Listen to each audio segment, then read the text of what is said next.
Welcome to Legislative Watch. I'm your host, Elizabeth Allan Hodge. Today's program is once again being recorded from the Capitol Annex, where the 60th Idaho State Legislature is in its first regular session. Our videographer is Chalice McAfee, who is filming and posting this to our website, where you can watch this and previously recorded programs, as well as keep up to date on the disposition of bills and other legislation. You'll find us at www.idaholibertywatch.com. That's idaholibertywatch.com. Our format's going to be a little bit different today, folks, in that we have several legislators who will be giving you updates on important legislation. Several of them are joint memorials relative to our Constitution, and we have chosen to make any constitutional issues a top priority. So we've had some other programs scheduled, folks that wanted to be on, but we are using anything relative to the Constitution will take top priority.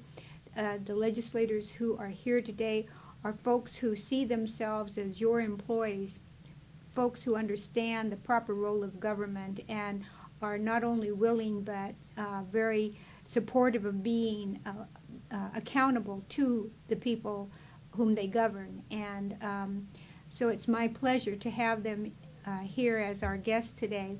First, we're going to be talking with Representative Marv Hagedorn. We've spoken with Marv a couple times relative to a 10th Amendment joint memorial that he's co-sponsoring relative to state sovereignty. But today we're going to be discussing a different issue.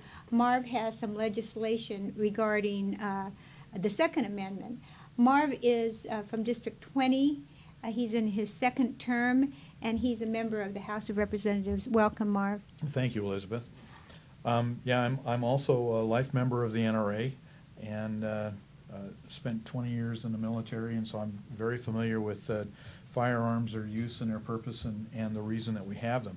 One of the things that's brought up a lot of concern to a lot of folks is obviously we have a new administration. The new administration feels differently about firearms and the right to bear arms, and along with our majority in our Congress. So we thought it would be prudent to maybe send a very clear and concise message back to Congress and back to the President on Idaho's feelings about our rights to bear arms. And if I could, before I even get into the memorial that we've put together, we have in the Idaho State Constitution, Article 1, Section 11, is explicitly talks about our right to bear arms, and we're really fortunate in Idaho to have founding fathers who were thoughtful and had the foresight to put some of these things down. This is a very simple declaration of rights and our right to bear arms. But one of the critical sentences in this is, in this law, it says, "No law shall impose licensure, registration, or special taxation on the ownership or possession of firearms or ammunition." And that's pretty critical, and I think that was very forward thinking on somebody's part. Where is this in our Idaho Constitution? Idaho Constitution, okay. Right. Obviously, our Second Amendment has been interpreted a number of ways, but most recently, back in Washington, D.C., the Supreme Court found the case between the District of Columbia and Mr. Heller that he actually did have the right to possess a firearm in the District of Columbia, and they basically upheld the fact that as citizens we do have the right to hold arms and to bear arms. Under circumstances, we have rules and regulations which are appropriate, but there's also some other concerns. The White House has on its webpage has very blatantly stated that there are some firearms that they just don't think are appropriate for people to own, and there are licensure and qualifications that people should meet, at least their qualifications that people should meet. Now, Marv, when you say they have to meet qualifications, this is federal legislation that they're proposing, or? Well, there's two different things here. One, there is federal legislation that is on the docket today. It's the Blair Holtz Firearm Licensing and Record of Sale Act of 2009. It's I believe it's HR 45, where that legislation basically is they're trying to get firearm owners to register with the federal government. You would have to have a license to own a firearm. They want to have your ammunition registered. Basically, they want to make sure that they have their thumb on our guns and our ammunition, which is not consistent with our Idaho State Constitution. So that's kind of an end run around the Second Amendment. Yes, well, and also for those who are opposed to licensing guns or registering, they're going to register your ammunition. There are bills in various states in the U.S. right now that have been introduced that actually they want serialization of the bullets. Yeah. And then they want to make whatever ammunition that we currently have outlawed by, I believe it's July of 2011. So if you have non-serialized bullets, those will be illegal to use to shoot someone apparently after July 1st of 2011, which doesn't make much sense. Well, I'm sure to me any of the murderers out there are going to run right out and make sure that they comply. They get the serialized ammunition, yeah. Okay. So we put together a joint memorial that basically sends a very strong message to Congress and to the President, saying that we as Idahoans have a Constitution, and that Constitution reflects our morals and our ethics of how we feel about guns. We like our guns, we own our guns, and we're not afraid to use them. And we want to make sure that the federal government understands that very clearly. Okay, let's get the microphone right up by you so that as you read this, I want to make sure that people can hear the words, because I think this is an important memorial. And we should say, folks, that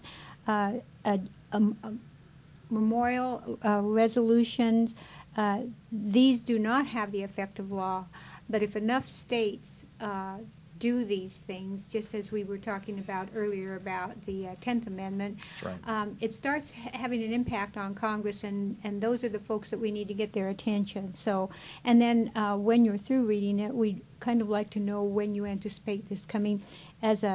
Since it has a number now, you'll be having a hearing. Do you have any idea as to when that might be? Right now, we do not have this scheduled. It will be in State Affairs. Okay. It would be heard in State Affairs on the House side. But I have not yet received a date as to when it will be heard. I would recommend that folks look on the legislative website and keep track of that. If you go to IdahoLibertyWatch.com, there is a link to the Idaho legislature, and you can check the daily data. Now, one of the things that we're working on our website is to have on our blog page where you can call with. If you called me tomorrow at 10 o'clock, I could have it posted right away so that people will see that. Okay, go ahead. Well, I'm going to go ahead and read the memorial. I'm going to leave a lot of the whereases out because that's pretty much just kind of rote. But basically, it's saying that we, the memorialists, the House of Representatives, and the Senate of the State of Idaho, assembled the first regular session of the 60th Idaho Legislature, do hereby respectfully represent that the Second Amendment of the Constitution of the United States does not simply provide for a collective right or a right for the states to establish militias. Rather, it provides for the right of the people to keep and bear arms. The primary purpose of the right to keep and bear arms is to protect oneself, family, and possessions from either the private lawlessness of other persons or the tyranny of government. And the right to keep and bear arms is also meant to protect the general private uses of firearms in activities such as hunting and other sporting activities. And the United States Supreme Court in District of Columbia versus Heller, 128, and then the number of the case, recently struck down a firearms ban in District of Columbia, explicitly ruling that the Second Amendment protects the right of the people to possess firearms for private use. Despite this ruling, legislation has been introduced in the United States House of Representatives calling for a system of mandatory federal licensing of all firearm owners. And the legislation introduced would require all firearm owners to apply for and carry a federally issued picture identification in order to keep any firearms in their homes. And this legislation introduced would make it a federal crime to keep a loaded firearm or an unloaded firearm and ammunition within any premises, including, under certain circumstances, American homes where a child may be present. And the legislation introduced specifically purports to preempt any state or local law inconsistent with it. The introduced legislation, which is Blair Holt's Firearm Licensing and Record of Sale Act of 2009, is a direct imposition on each American's individual right to keep and bear arms in their homes for their protection. Therefore, now it be resolved by the members of the first regular session of the 60th Idaho Legislature and House of Representatives and Senate concurring herewithin that the members of the United States Congress cease and desist attempting to enact federal legislation impinging on the individual right of every American to keep and bear arms in any manner. Specifically, that the members of Congress oppose passage of the Firearm Licensing and Record of Sale Act of 2009 and any similar legislation. Okay, whoa, there's a lot in that. I appreciate the fact that you don't just address hunting and sporting, which is seems to be the argument that everybody uses for taking away any kind of firearm, saying, well, you know, if it's for hunting and sporting, that's okay, but that was never the intent of the Second Amendment. And you mentioned the protecting us against private lawlessness as well as tyranny of government. And it's interesting, as I speak to a lot of people every week, and the concern of private lawlessness has been consistent, you know, throughout our history. But the tyranny of government, the concern about that seems to be growing. You know, one of the things that really makes the United States different from a lot of other countries is our Second Amendment. Mm-hmm. And the fact that citizens of the United States can own and bear firearms is a deterrent to our government to do things that we might not necessarily agree with. And obviously things would have to get very, very bad. But it is a deterrent, and it's important that we maintain that right in order to maintain our liberties. Well, it certainly is. Now, you have no idea. We do know that it's going to be in the State Affairs Committee. We just don't know exactly when. Do you anticipate it somewhere perhaps around the second week? I suspect we'll see it around the first week of March. Okay. It's going to depend on the schedule of a lot of other bills. We've got, you know, the 10th Amendment joint memorial, which we put together. We've got a joint memorial on management of wolves, where the state of Idaho should manage our own wildlife. So there's a number of these that are coming together, and I suspect that the chairman of the State Affairs Committee will want to schedule a hearing with all of those together. That's just my speculation. And then it will go over to the Senate side, and the process starts over with the exception that it's already been introduced and printed. And when would you anticipate it being on the docket over there? Have you any idea? Mid to late March? I would suspect, you know, the stimulus package has kind of thrown a monkey wrench in our timing of a lot of things, and so trying to predict when some of these things are going to be heard is really hard, and that's why I really would recommend folks keep up on the web, either on your website or go directly to the legislative website and follow the calendars. That's the best way to track these things. Okay. What else can you tell us in terms of have you got the support of NRA and other groups for this specific legislation? You know, it's kind of funny. Just about everybody that I talk to in the House and citizens on the street, when I talk to them about this, they all just kind of think, well, yeah, this is a no-brainer. Why are we even considering doing this? And then I explain to them what's going on back in Washington, and everybody really gets fired up. And so I think that this will fly through here very quickly, and people are very interested, and we need people to come down to the State House and testify on this. Why is it important to them? Not just why is it important to me, but why is it important to our citizens? I believe prior to the program you were talking with my husband Allan, and he was telling you a doctor friend of ours who used to be the president of APS, which is the American Association of Physicians and Surgeons. He was president of that several years, and he was speaking to another, I think she's either past president or may even presently be on the board of APS, who read your legislation, and she said, when can I move to Idaho? and the sad part about that is that there are other states who think we're in the dark ages, and yet we believe in the Constitution, and we hold certain truths to be self-evident, as written in our Declaration of Independence, and people from other parts of our country think of those as antiquated documents. And when you get complacent, is when things will change, and it will be too late for you to go back in and try and change that back. And a constitution, I think it's important for people to understand, the word constitution didn't come from a piece of paper. Our forefathers wrote up what they felt the people of this country would like, what they felt was morally right, what was ethically good, and they put that on a document, and they said, this is our Constitution. This is what we're made of. This is what our country should be made of.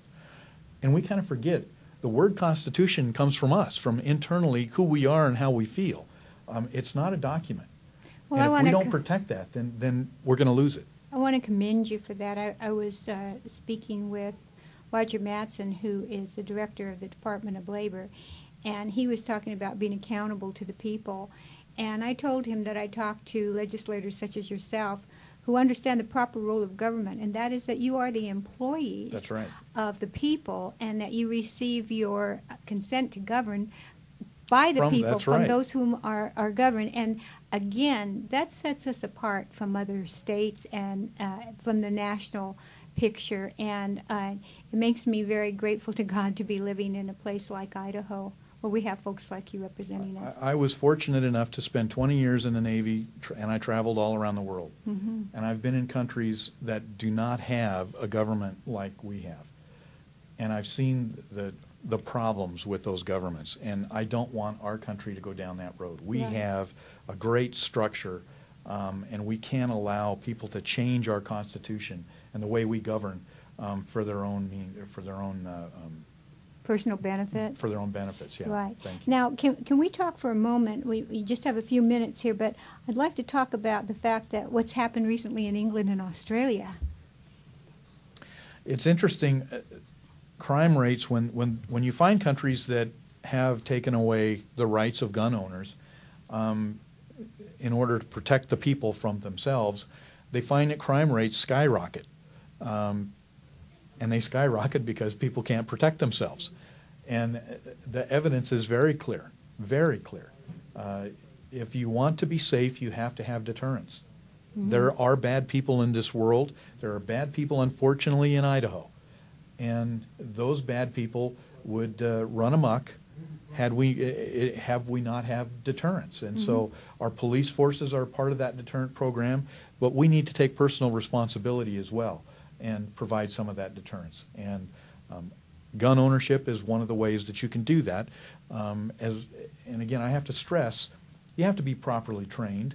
You have to understand that guns are a dangerous weapon. They're a tool, but they can be a very dangerous weapon. And you have to be responsible in the way that you handle them. Well, I heard a story in England. I guess the English are pretty much demonstrating all the time, in Australia as well. There was a gentleman in England that had been robbed several times. He lived out in the country. He got fed up and he got himself armed. Two people robbed him in the evening, and of course he could never get hold of any help, because he lived out in the country. Well, he shot him and killed one of them, and it turned out that the fellow that he killed was only 16 years old. Tragic. Yep. But of course that 16-year-old was a criminal. He was breaking the law, and the fellow had no way of knowing what age he was. And irrespective of whether you're 16 or 60, you use force and against another human being, that person has a right to defend himself. In our country, that's true. Well, what's so interesting about this is that Of course, a 16-year-old died. His friend that was with him robbing this gentleman went to jail. The fellow that shot himself and shot the fellow in self-defense also went to jail. Right. The criminal is now out of jail, and the private citizen is still imprisoned. Right. Yep. Crazy. Yep. And then in Australia, I guess they've recently done a gun ban there too. So I hope that folks that are listening will show up at the hearings, will follow this on the websites, so they can go to the legislature straight, or if they go to IdahoLiberty.com, we have a link to the legislature, and we will keep a page also where we will update it. If you call me and something changes and it hasn't been put in print, we'll have it on I'll be sure the to do that. website. I just want to thank you for the time that you put into this. Is there anything else that you can tell us in terms of who else is behind this? You mentioned the NRA. Are there other Yeah, the NRA is really behind this. They believe this is a good piece of legislation. Quite a number of House members are behind this, are co-sponsoring this. Like I say, I seriously believe this will go through the House and the Senate fairly easily, fairly quickly. But I think what's more important is that the citizens voice their opinions. Even though this will probably pass fairly easily, we need to get people talking about this. You bet. We need to talk about it in public. We need to get the press involved. We need to get word back to Washington, D.C. that that's not how we live in Idaho. That's we live in absolutely Idaho right. the way we live. If they want to live differently in Washington, they can do that. But don't move out here and don't bring it out here. All right. Thank you so much for being with us, Marvin. We will keep in touch with you, Representative Marv Hagedorn, and member of the House. After the break, we'll continue this discussion. I'm Elizabeth Allan Hodge. The program is Legislative Watch.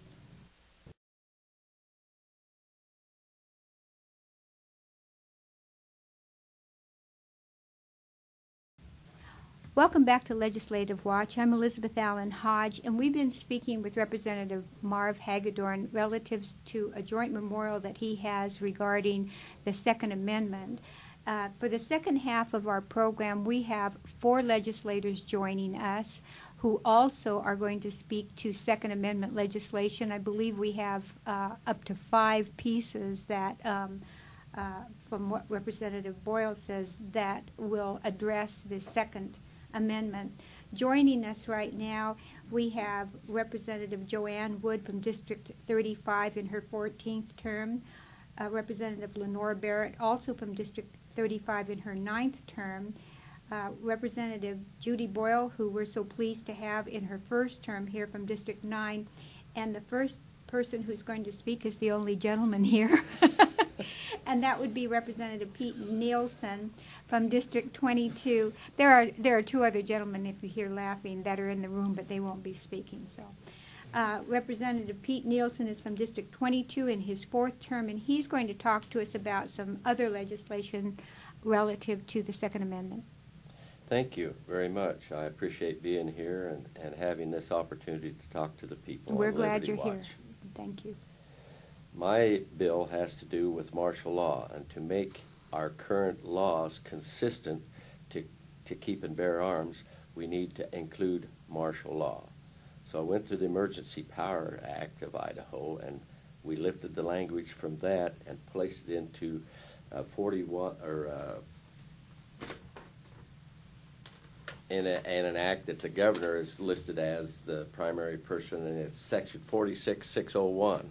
And the language reads this: during the continuance of any proclaimed state of extreme emergency, insurrection, or, and we're adding martial law at this point, neither the governor nor any agency of any governmental entity or political subdivision of the state shall impose additional restrictions on the lawful possession, transfer, sale, transport, storage, display, or use of firearms or ammunition. Folks, this has been approved by the NRA.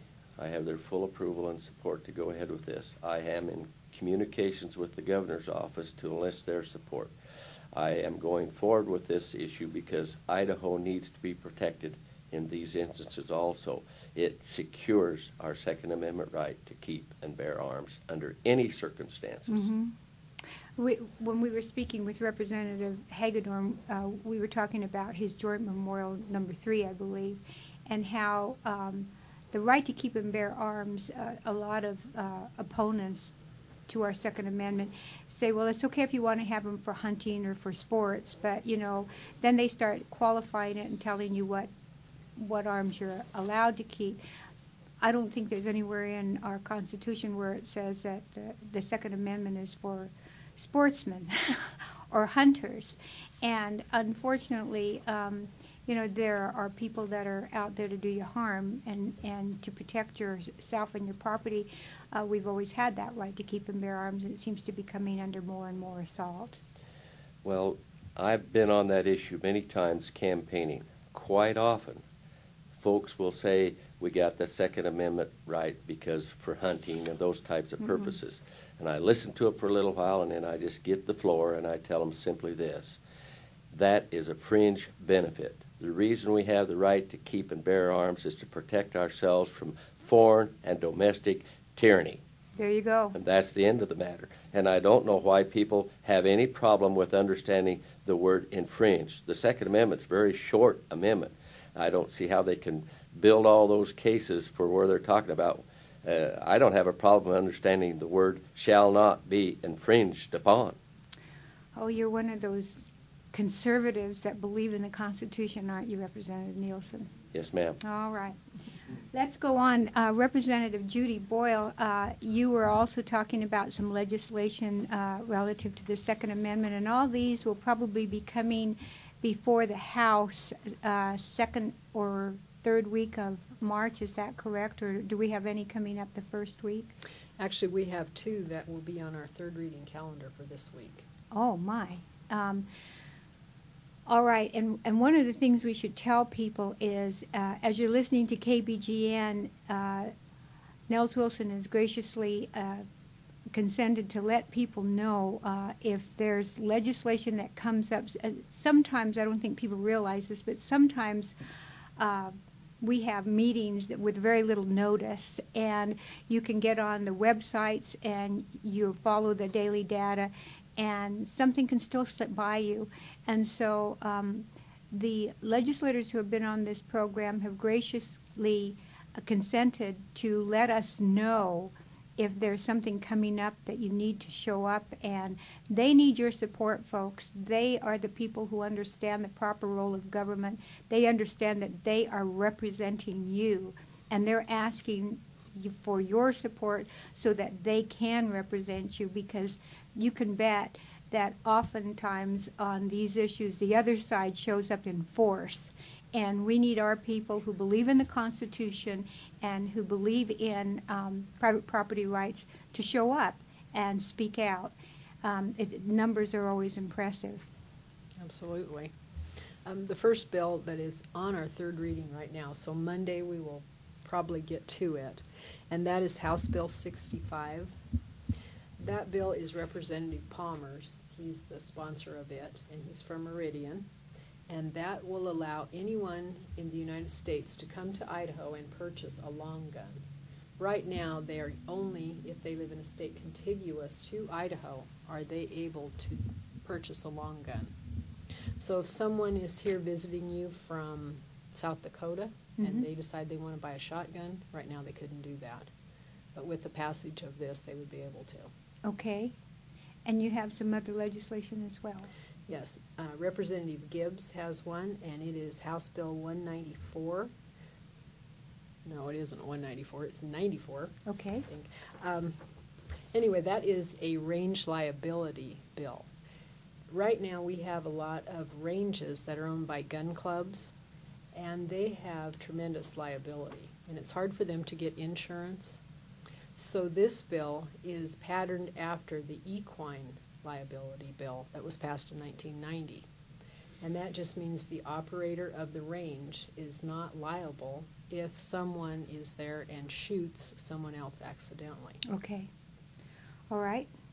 Then we have 2 more bills that are being drawn up and drafted, so they do not have numbers yet. One we call the parking lot bill, And that is employees who come to work at a company and have a firearm in their vehicle that they want to use after work or just for their own safety coming to and from work. There are some companies who do not allow that. Okay. So this would allow them to do that. And the other one is to encourage Fish and Game to join with IDL and other groups so that we have more ranges in Idaho. Okay. We have just a little over 2 minutes left to the program, and it's really hard because this is such an important subject. But I'd like to hear from Representative Lenore Barrett, who's been on the program a couple of times, and speak to this issue of the Second Amendment. Thank you, Elizabeth. Well, I was kind of hoping to be bypassed. My buddy over there pointed at me, didn't she? Representative Wood. You know, I'm often asked, and to be quite frank with you, I didn't realize that we had quite as much going as we do. Okay, so I'm very gratified to know that. And I've been asked before, well, we have 10 amendments. Which one's the most important? And that's a hard question to answer because my first impulse is to say the Sovereignty Amendment. And then I think, But someone reminded me that without the Second Amendment, we didn't have anything to protect the other 9. So I thought that was pretty good. And I recall, and I suppose some bona fide historian will call in and say, she's full of beans.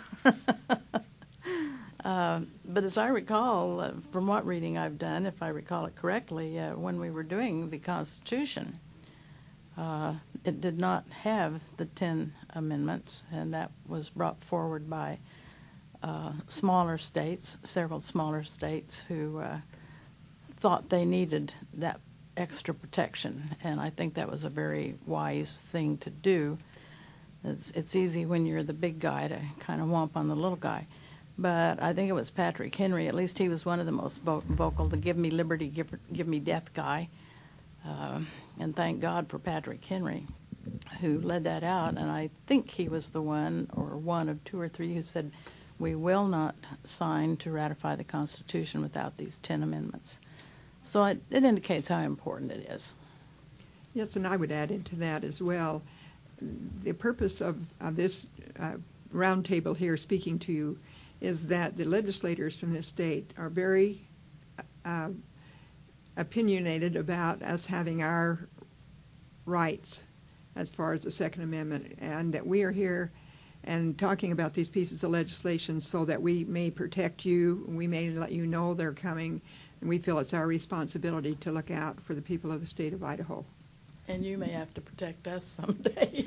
Well, I want to thank you all for being on this, and I know you all encourage people to come down to the legislature and to visit you and to support what's the process.